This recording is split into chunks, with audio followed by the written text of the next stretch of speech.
Un jeune garçon de 7 ans a été victime d'une agression. C'était ce lundi matin par 2 autres élèves de 7 et 9 ans qui jouaient au jeu du foulard avec un troisième enfant. Le petit Ryan est intervenu, ce qui n'a pas plu donc à ses enfants. Ils lui ont fait subir le même sort avec une corde.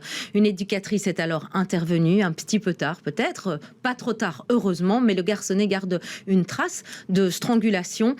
Une plainte a été déposée et le parquet de Bruxelles a ouvert une enquête. Cette pratique est évidemment extrêmement dangereuse car elle peut mener à une perte de connaissance et même à des séquelles psychologiques, neurologiques aussi. Au-delà de cela, il y a le traumatisme de l'enfant. Comment en parler justement avec les enfants en tant que parents? On y répond tout de suite grâce à Bruno Humbeek. Important vraiment d'ouvrir le dialogue et surtout d'exprimer à l'enfant à quel point on tient à lui, à quel point nous voir se mettre en danger, le voir se mettre en danger, pour nous c'est insupportable. Et ça, il faut que le parent puisse l'exprimer sans ambiguïté.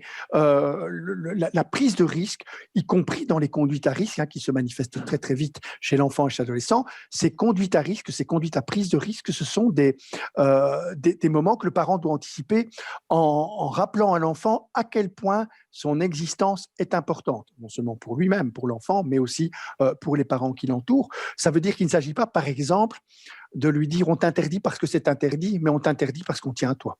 C'est terriblement dangereux, effectivement, parce que les enfants, notamment au moment où ils jouent au jeu du foulard, n'ont pas une conscience suffisamment aiguisée de la mort que pour comprendre que ce défi les met réellement en danger. C'est pour ça que c'est paradoxalement, c'est évidemment un jeu tragique, mais c'est un jeu d'abord. Et donc, c'est pour ça qu'on parle de jeu du foulard. Et l'enfant, lui, il est dans l'idée du jeu. Et comme c'est du jeu, c'est pas pour de vrai. Voilà, on entendait donc Bruno Humbeek, pédopsychiatre, au micro de Camille Payot.